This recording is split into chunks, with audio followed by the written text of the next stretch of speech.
Ecclesiastes chapter 3 verse 1, many people only know it because Pete Seeger in 1955 wrote a song using Ecclesiastes 3:1 as the refrain. The Byrds picked it up 12 years later and made a hit out of it. It's called Turn, Turn, Turn. Ecclesiastes 3:1 in the New International Version looks like this. There's a time for everything and a season to every purpose under heaven. There's a time for everything and a season to every purpose under heaven. Now, the statement is all-inclusive.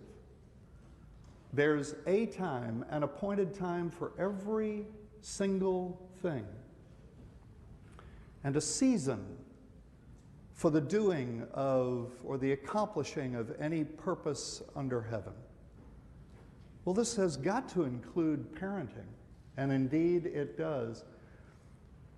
From all that I can gather going back in the history of humankind, especially in the history of Western civilization, it's obvious to me, and I hope to make it obvious to you, that when we raised children in America and in Western civilization, intuitively and commonsensically, before people started listening to people like me, that people followed, again intuitively, a seasonal model of child rearing.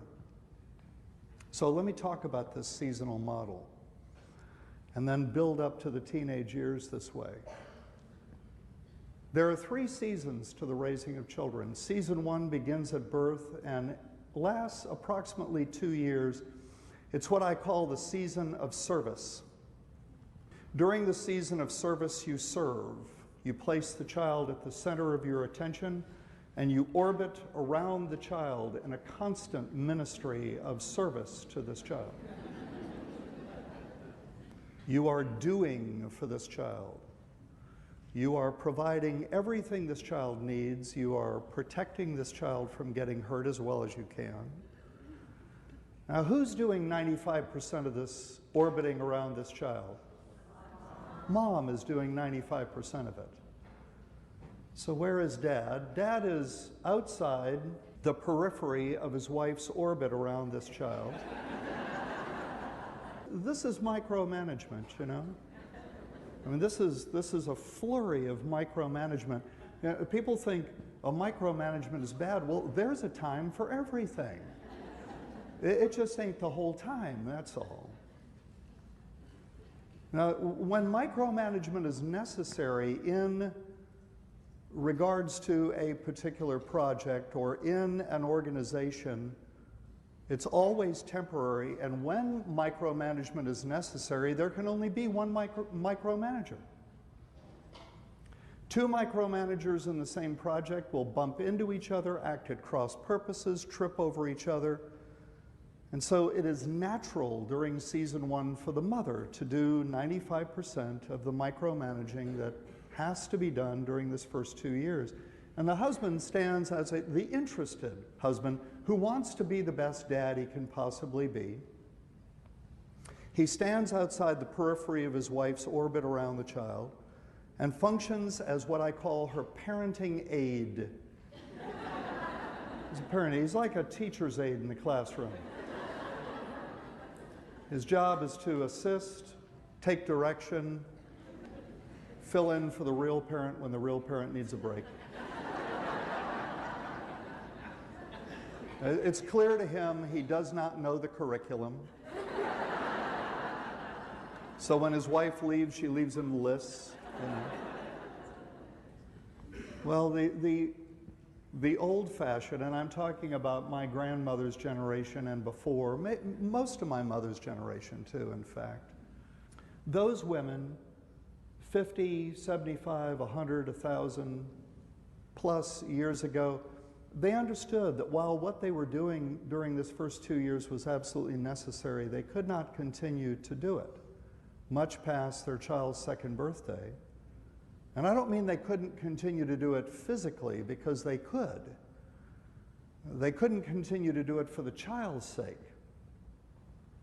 They realized that the longer they did this past the child's second birthday, the more likely it became that they would raise a child who would eventually believe that as his mother was doing, so the world revolved around him. And so beginning around age 2, they began to make the most significant transition that's ever made in the parent-child relationship. It is the transition from season 1 to season 2, which under functional, normal circumstances is made between the second and third birthdays. So this third year of life is not a season. It's a transitional year between two seasons. And during this transitional year, the mother redefines, and by the way, the mother has to initiate the transition and the mother has to see it through with her husband's support, with the support of her friends, her relatives. Her entire support system needs to help her through this. It is the most significant year in the parent-child relationship. Her husband needs to support her, but it's the mother that has to kick this off and has to see it through. And during this year, she redefines herself to her child. She gradually sheds the role of servant, and she acquires the role of leader of child, authority figure. And with this, around the third birthday, she enters, along with her child, season 2 of parenting.